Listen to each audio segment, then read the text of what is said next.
Hola amigos, ¿cómo están? Estamos transmitiendo en vivo desde la Ciudad de México. Esto es Hablemos Derecho y ustedes saben que Hablemos Derecho es el órgano de difusión del Programa Nacional de Asistencia Jurídica, que es una fundación que brinda asistencia legal gratuita en beneficio de personas en situación de vulnerabilidad y que además difunde la cultura de la legalidad en toda la ciudadanía, cosa que hacemos todos los jueves a las 9:30 de la mañana en esta plataforma de Hablemos Derecho y por supuesto en las demás plataformas en donde también estamos y ustedes ya conocen.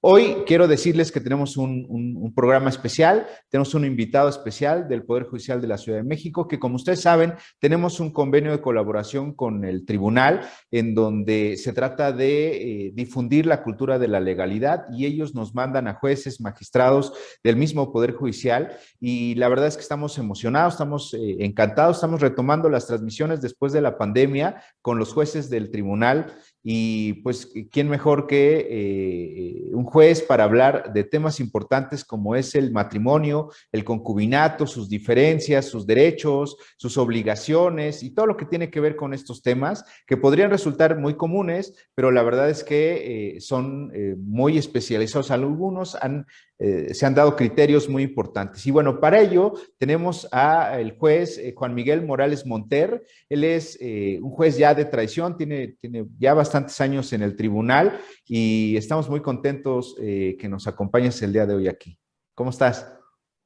Maestro, muchas gracias. Muy bien, gracias por la invitación, por esta oportunidad que, como bien refiere, maestro, pues el tribunal en convenio con su programa, pues se hace partícipe precisamente para extender la cultura jurídica a través de su programa y pues la experiencia que nos da el formar parte del Poder Judicial de la Ciudad de México, el conocer precisamente asuntos de relevancia para la sociedad, como lo es el matrimonio y el concubinato, figuras jurídicas de tipos de familia, pues sin duda va a ser una experiencia extraordinaria. Gracias por la invitación y por la oportunidad, maestro. Estoy a sus órdenes. Hombre, un placer y la verdad es que pues es un tema de todos los días en realidad. Usted, maestro, lo ve todos los días en el tribunal pues yo creo que a la gente que nos ve, muchos que no son abogados, otros que sí son abogados, siempre le interesan estos temas porque además los criterios, la forma en que se administra justicia ha venido cambiando a lo largo de los años. Siempre manejamos una diferencia contundente entre un matrimonio y el concubinato, ¿no? Gracias a esa libertad de decisión que todo mundo tiene para elegir cómo va a conformar su familia. Pero si nos pudiera usted hablar acerca de lo que es el matrimonio y lo que es el concubinato, su diferencia, por favor. Claro que sí. Pues para diferenciar estas dos figuras de lo que es el matrimonio y el concubinato, pues hay que remitirse más bien a una situación de derechos humanos, creo yo. Hay que recordar que el artículo 1 de la Constitución Federal prohíbe toda clase de discriminación respecto a situaciones similares. Sin duda que hablar de matrimonio y de concubinato, pues son tipos de familia que a pesar de que el matrimonio está constituido a través de un acto jurídico, consensuada la voluntad de los contrayentes y que es sancionado o avalado por el Estado, en el concubinato no sucede propiamente esa situación. Su inicio, su origen, deriva de una voluntad de facto, de una voluntad de hecho, de la decisión voluntaria de dos personas para hacer una comunidad de vida con la posibilidad de procrear hijos. Luego, entonces, si partimos de que ambas figuras constituyen modelos de familia muy similares, pues para hacer una diferenciación de una y otra, pues sí debe de estar basada en un escrutinio pues razonado, motivado y constitucionalmente válido para poder hacer esa diferenciación. Desde mi punto de vista, creo que todas esas similitudes que tienen como figuras jurídicas matrimonio y concubinato son similares en cuanto a sus derechos de alimentos, a sus derechos hereditarios, con sus especificaciones o especificidades que tiene una figura y otra. En resumen, creo que ambas figuras son tuteladas por la ley, son protegidas por la ley, pero creo yo que la diferencia más contundente que podemos apreciar en ambas es lo relativo al régimen patrimonial.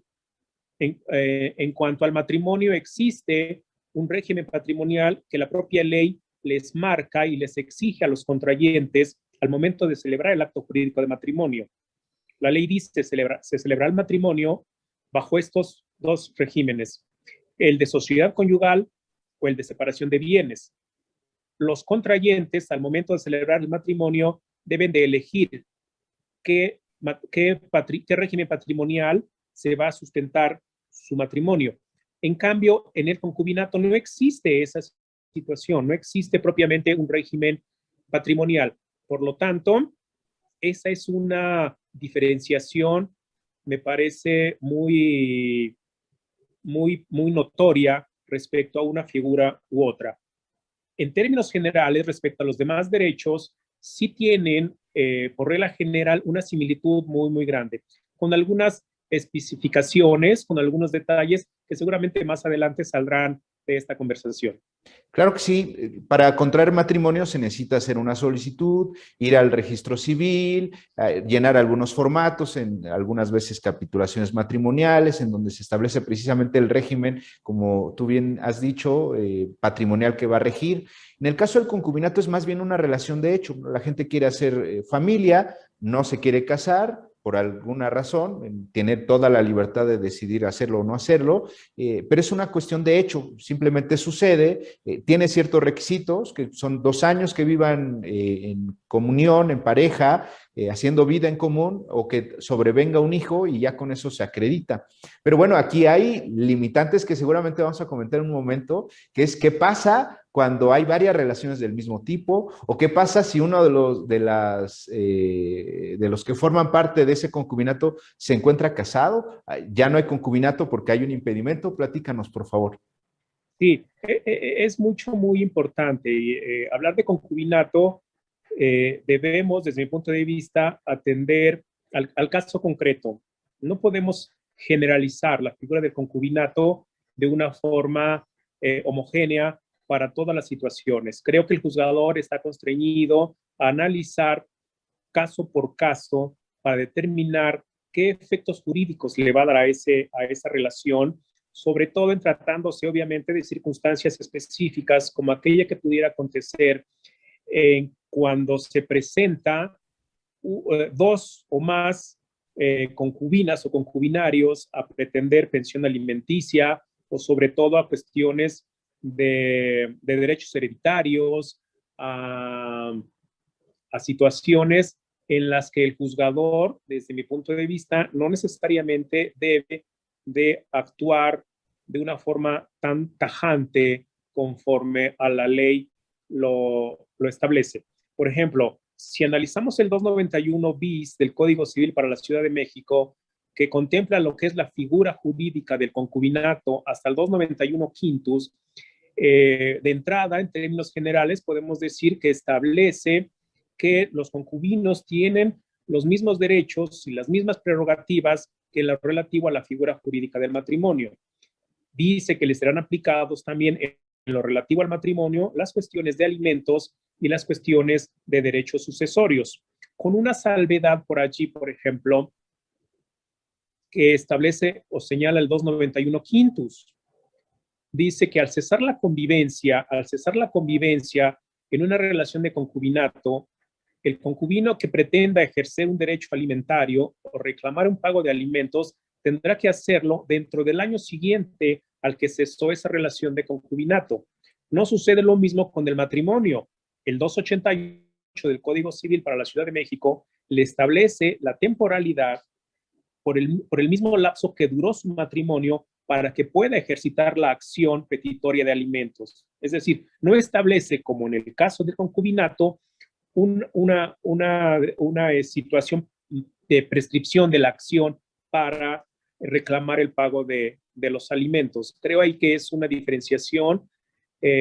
Ya en algunos amparos la Corte y los tribunales colegiados han señalado que, bueno, que es discriminatorio por un trato desigual entre la concubina y la cónyuge, ¿no? O el concubinario o el cónyuge, porque aquí no es una cuestión de género, puede aplicar conforme al caso concreto para uno o para otro. Porque sabemos que en el caso del concubinato no hay un régimen patrimonial y también, muchas veces podríamos decir que está en una desprotección el concubino o la concubina, ¿no? Pueden darse cualquiera de los casos, pero en nuevos criterios de los juzgados, de los tribunales federales, de la Suprema Corte de Justicia de la Nación, ha establecido que ciertas distinciones legales, ¿no? Que finalmente a veces se aplicaba la ley tal cual, ¿no? Los jueces durante muchos años aplicaban que no había concubinato porque había disposición expresa al haber impedimento o haber varias relaciones del mismo tipo. Pero en los nuevos criterios, las nuevas resoluciones también de los jueces, pero sobre todo los criterios orientadores de la Suprema Corte y de los juzgados de distrito, los colegiados, han dicho que no, porque eso podría ser una situación de discriminación, ¿no es así, maestro? Sí, sí, sin duda que los tribunales colegiados de este primer circuito o en general de los de la República y la Suprema Corte han establecido ya un criterio, una dirección precisamente orientadora para cómo los jueces de primera instancia podemos ir resolviendo los casos concretos que se nos presentan.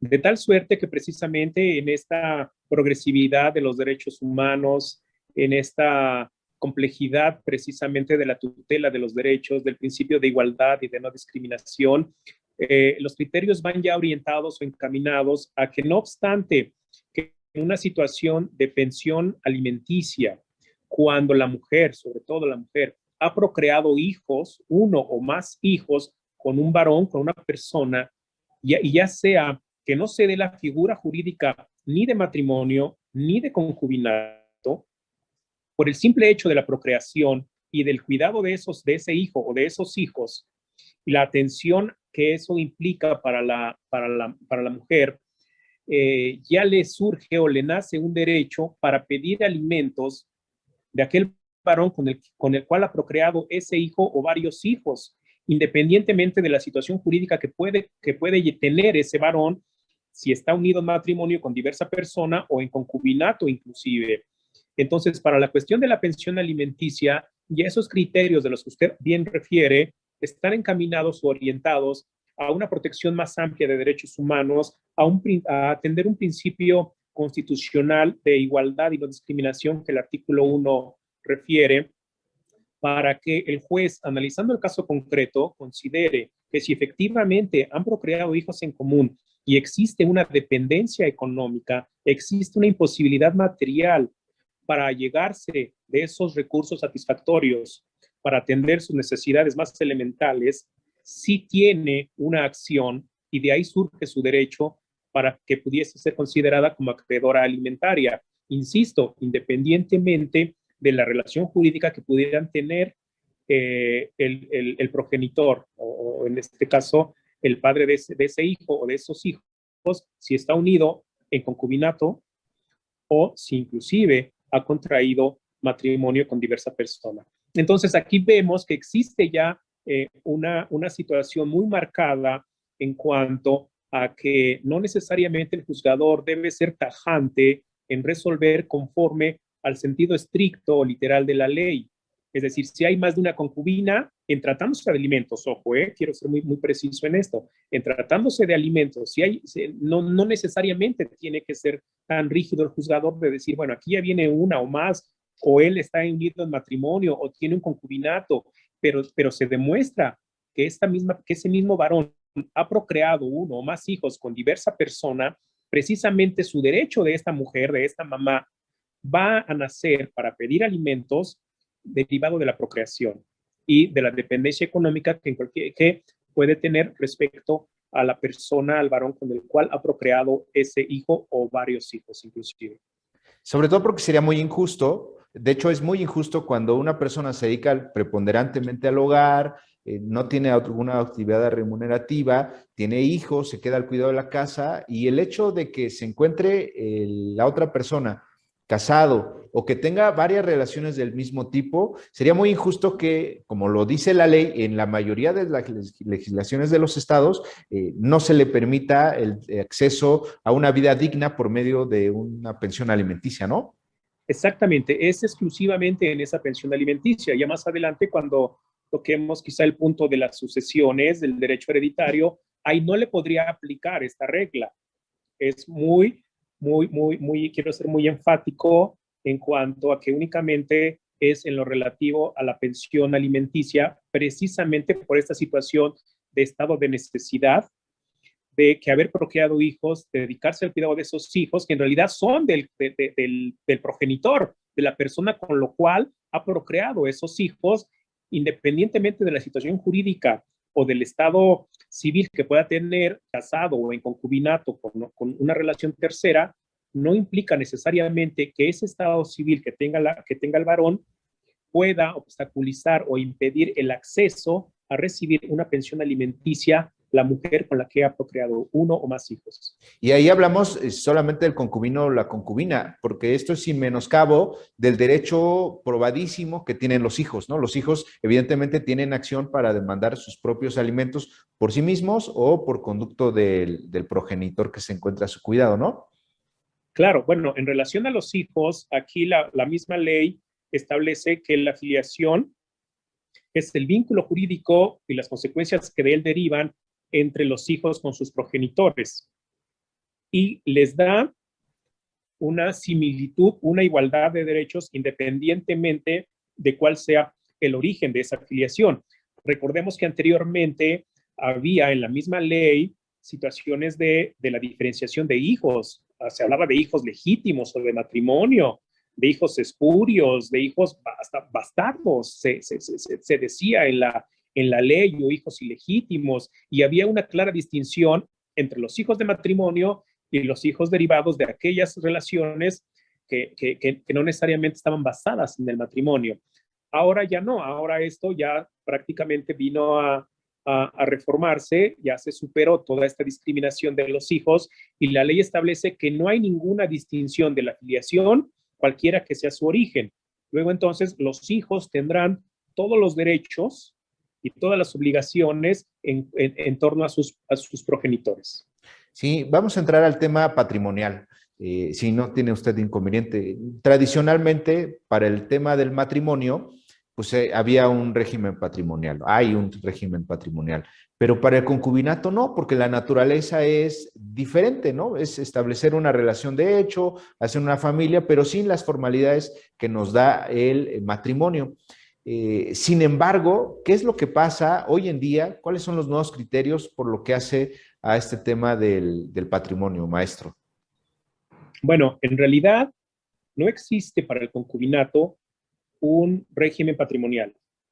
Luego, entonces, no podemos hablar de una liquidación de un patrimonio común bajo las reglas de la liquidación de la sociedad conyugal, porque la legislación no lo contempla. Por lo tanto, el juzgador no puede incorporar al sistema jurídico procesal para la liquidación de bienes en común derivados de un concubinato las reglas para el matrimonio tocantes a la sociedad conyugal, porque no existe en la legislación un régimen patrimonial para el concubinato. Esto no obsta, obviamente, para que el juzgador o la ley deba de atender la situación de patrimonios en común, de patrimonios con los cuales los concubinos han decidido de común acuerdo establecer una comunidad de bienes, bienes en común, ya sea producto de su trabajo en común, y puede ser que se constituyan como copropietarios de uno o más inmuebles de una empresa quizás, o inclusive que la mujer que se ha dedicado preponderantemente al cuidado del hogar y de los hijos y de su concubino o concubinario no haya adquirido bienes y el varón sí lo haya hecho. Esto no obsta para liquidar precisamente esos bienes que de común acuerdo los concubinos hubiesen adquirido durante su relación de concubinato, pero no les va a aplicar para su liquidación las reglas relativas al matrimonio, a la liquidación de la sociedad conyugal, porque la ley no lo contempla. Luego, entonces, lo que deberá, o la forma procesal o jurídica en la cual se deberán de liquidar esos bienes que de común acuerdo los concubinos han adquirido producto de su esfuerzo en común para la constitución de un patrimonio común, tendrán que someterse o tratarse conforme a las reglas de la sociedad civil, ya en una instancia civil y no familiar. Pero evidentemente la legislación sí entra a la protección, a la previsión, a contemplar de qué manera se van a liquidar esos bienes que los concubinos hubiesen adquirido durante su relación, porque de no hacerlo implicaría también una situación discriminatoria para aquel concubino o concubina que, derivado de su relación de concubinato, por muchos años que éste hubiese constituido o comprendido su celebración, que no pudiesen al final de ella liquidar esos bienes. Entonces, prácticamente sería discriminatorio porque para uno sí y para ella prácticamente sería nugatorio ese derecho. Entonces, sí, se van a liquidar sin duda, pero basados o bajo las reglas de la sociedad civil ante una instancia civil y no familiar.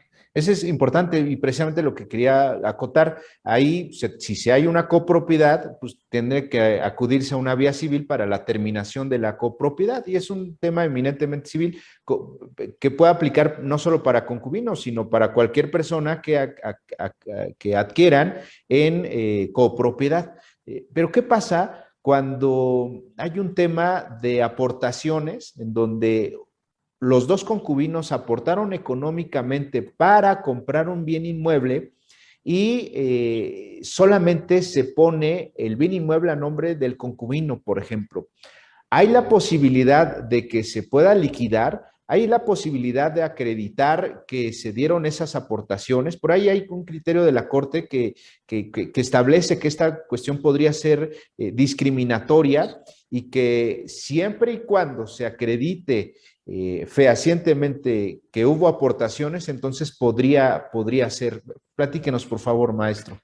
Bueno, aquí habría que distinguir dos acciones. Comenté hace un momento que para las cuestiones de los bienes en común para su liquidación tendría que irse a la vía civil, a la cuestión de la sociedad civil.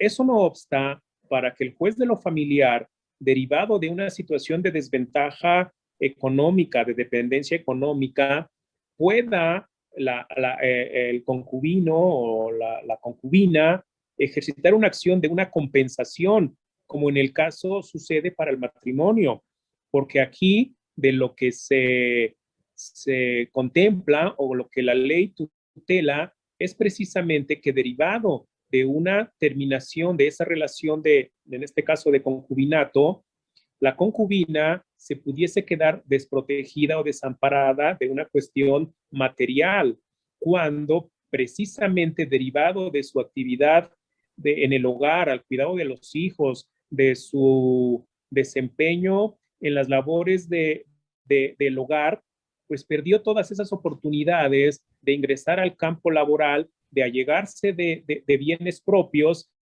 y derivado precisamente de esa culminación en la relación de concubinato, ya no pudiese ejercitar una acción compensatoria. Independientemente de la cuestión de la pensión alimenticia, son dos situaciones diferentes. Puede tener acción para pedir alimentos, obviamente derivado de su estado de necesidad para llegarse de sus medios de subsistencia, pero aun y cuando tuviese esos medios, hablemos de una doble jornada, en cuanto a su jornada laboral y también la jornada de dedicarse al hogar, al cuidado de los hijos y en su caso del concubinario, pudiese ejercitar una acción compensatoria en relación a los bienes que su concubino sí adquirió producto de su trabajo durante la relación de su concubinato. Entonces, sí tiene esas dos acciones. En este último supuesto, la acción compensatoria y la acción compensatoria de pensión alimenticia sí tendrán que ser materia de conocimiento del juez de lo familiar. Entonces, esta protección que le otorga la ley a los concubinos, pues evidentemente se asemeja en mucho a la situación del matrimonio, obviamente en separación de bienes. Sí, yo creo que es importante que hablemos y que les expliquemos a nuestros amigos, sí, por supuesto, el tema patrimonial, pero algo que usted tocaba al inicio es el tema sucesorio. ¿Qué pasa con la sucesión? Muchos dicen, no, pues es que la concubina no tiene derecho a heredar, y otros dicen, bueno, no, no podemos discriminar, ¿no? Y también hay derechos sucesorios en el tema del concubinato. ¿Qué nos puede decir al respecto, maestro? Sí, sin duda. Sin duda que, como sabemos, la sucesión se difiere de dos formas. Por voluntad del testador o por disposición de la ley. La primera la conocemos como sucesión testamentaria. Testamento, acto personalísimo, revocable y libre por el cual una persona capaz dispone, declara o cumple deberes para después de su muerte. Ese es el testamento. Cuando no hay testamento, nos vamos a la regla de la sucesión legítima, que la ley establece quiénes tienen derecho a heredar. En tocante a la sucesión testamentaria, por ahí del 1368, si no mal recuerdo, el Código Civil sí le establece al testador, la ley, la obligación de dejarle alimentos. Recordemos que si no hay alimentos en el testamento, bueno, puede declararse ese testamento como inoficioso a través de la acción respectiva que va a ejercitar en contra de la sucesión aquella persona a la cual el testador estaba obligado a dejar alimentos. Entonces, en lo relativo, insisto, a la sucesión testamentaria, cuando existe la obligación del testador en dejar alimentos, obviamente a la cónyuge, obviamente a los hijos, pero también a la concubina, ojo ahí, a la concubina, a la persona con quien ha vivido durante 2 años de manera continua, ininterrumpida y con la cual ha procreado hijos inclusive, y con la cual vivió como su gran cónyuge, así lo dice la ley, está obligado a dejar alimentos. Si no lo hace, obviamente quiero explicarme, obviamente que si no lo hace y la excluye del testamento, porque si no deja alimentos, pero la incluye como heredera o legataria, pues obviamente ahí no nacerá una acción petitoria de alimentos. Solamente cuando la excluye de la herencia será entonces cuando la concubina o el concubinario podría ejercitar una acción petitoria de alimentos en contra de la sucesión para declarar ese testamento como inoficioso. Eso es en lo que respecta a la sucesión testamentaria. Pero aquí lo más común es en relación al concubinato, lo relativo a la sucesión legítima o intestamentaria. Como usted bien decía, de qué manera va a ejercitar o a establecer ese derecho a la herencia, sobre todo la concubina o el concubinario. Aquí es independientemente del género.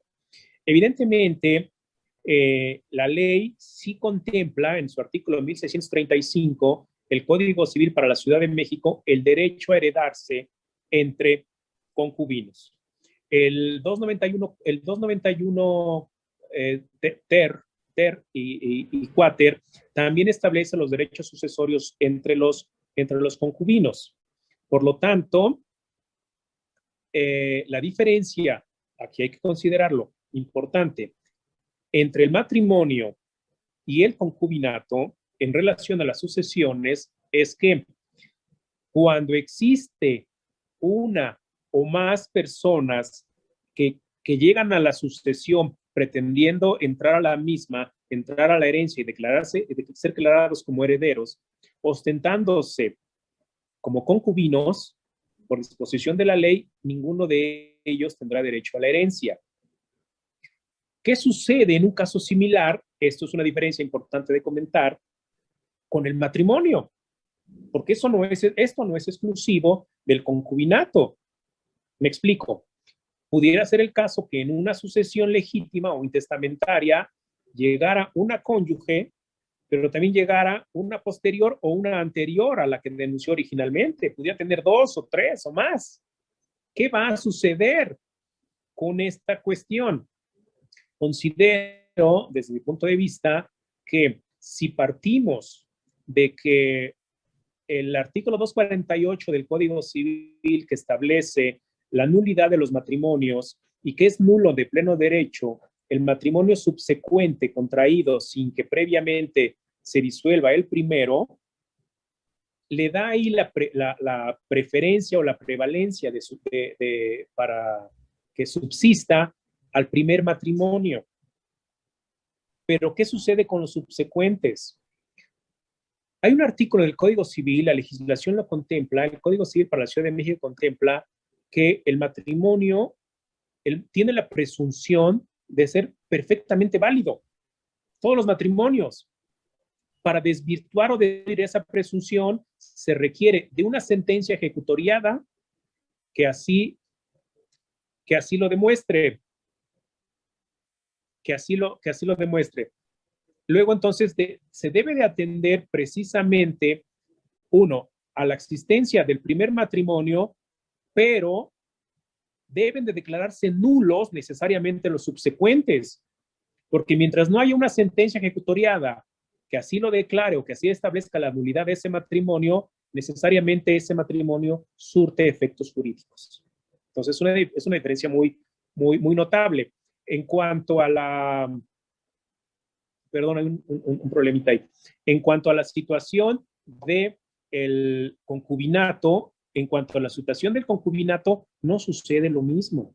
Si se presentan dos o más concubinas a la sucesión legítima, ninguna de ellas tendrá derecho a la herencia. Esa es una diferenciación muy grande.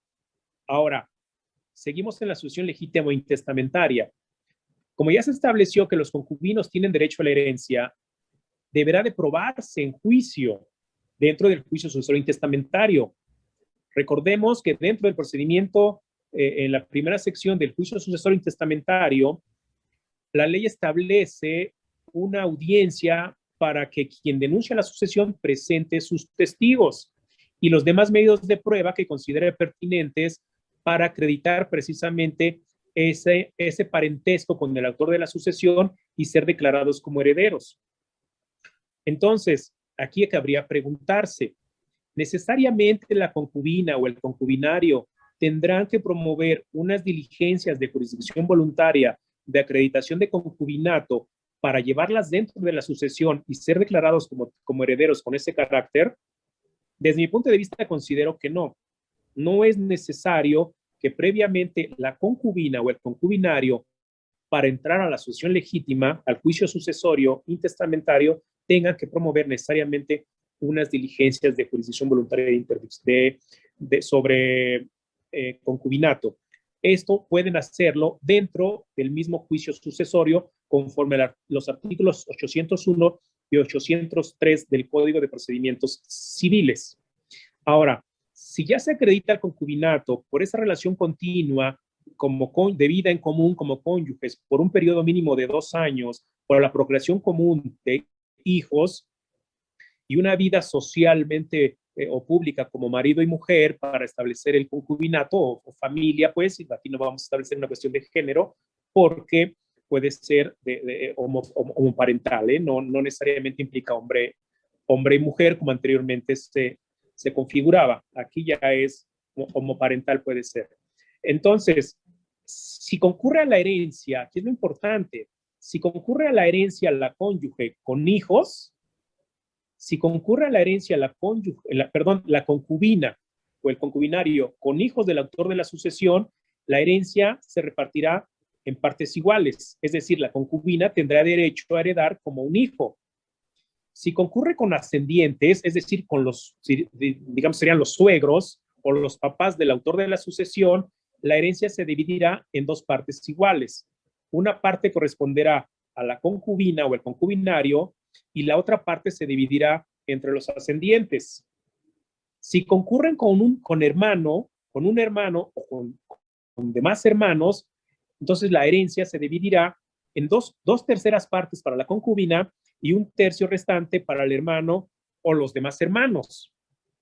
Y si a la herencia concurre únicamente la concubina sin ascendientes, sin hermanos, entonces, sin hijos, obviamente, entonces toda la herencia recaerá en un 100% a favor de la concubina o el concubinario.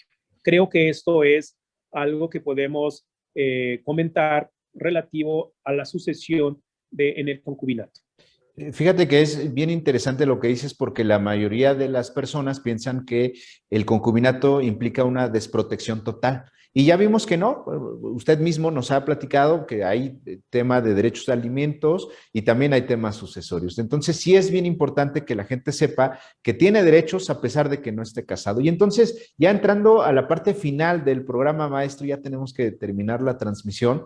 Pero sí es bien importante que les podamos decir, usted como juez familiar del Poder Judicial de la Ciudad de México, ante la gente que pues quiere hacer familia, se quiere juntar con alguien y siempre se encuentra con esa gran pregunta, ¿cómo le hago? ¿Me caso o no me caso? ¿Establezco una relación de hecho, de concubinato? O hay un tema de contrato matrimonial. ¿Qué les podríamos decir a estas personas, maestro? Excelente pregunta, maestro. Pues yo simplemente considero que la decisión de las personas para establecer una comunidad de vida y establecer una familia con la posibilidad de procrear hijos o adoptarlos inclusive, corre en la línea de lo que la Suprema Corte de Justicia de la Nación ya ha ahondado en mucho al libre desarrollo de la personalidad, al respeto que debe tener las instituciones del Estado respecto a la voluntad que tenga el individuo para querer vivir su vida como le plazca, permítame la expresión tan sencilla. El derecho que tiene a vivir la vida cada uno de nosotros conforme a tus creencias, a tus anhelos, a tus aspiraciones, a tus deseos. Simplemente es el respeto al libre desarrollo de la personalidad. Por lo tanto, establecer una vida en común a través de un matrimonio o de un concubinato o una sociedad de convivencia inclusive, pues prácticamente va a depender de esa voluntad para poder hacerlo. Eso no obsta, ojo, para que el sistema jurídico mexicano haga a un lado estas figuras o instituciones para constituir una familia. En el caso del matrimonio, como le dijimos al principio de la entrevista, los contrayentes están conscientes del vínculo jurídico, del acto jurídico a celebrar, de los requisitos que deben de cumplir y de las obligaciones, los derechos y las prerrogativas que conlleva celebrar un matrimonio desde su origen y obviamente las que conllevan para culminarlo a través del proceso jurídico de divorcio.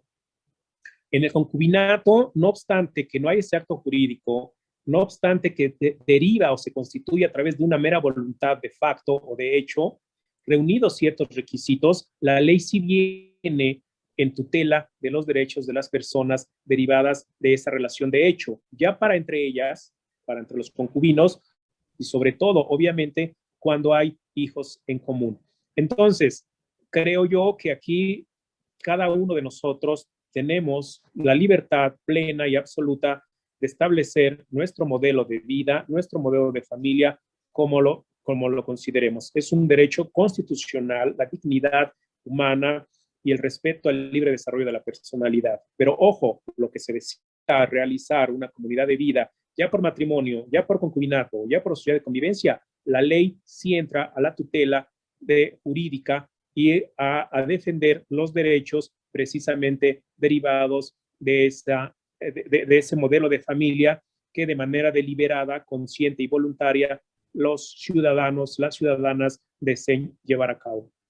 Y sobre todo el tema de cumplir sus obligaciones, independientemente del régimen matrimonial o el concubinato que quieran establecer, pues ya hemos visto los derechos, las obligaciones que derivan de cada uno de ellos, pues es cumplir, ¿no? Se trata de hacer vida en pareja, vida en común, hacer una familia, cumplir con todas las implicaciones que tiene, porque yo creo que tan importante es que la sociedad es el reflejo de cómo están las familias hoy en día, ¿no es así, maestro?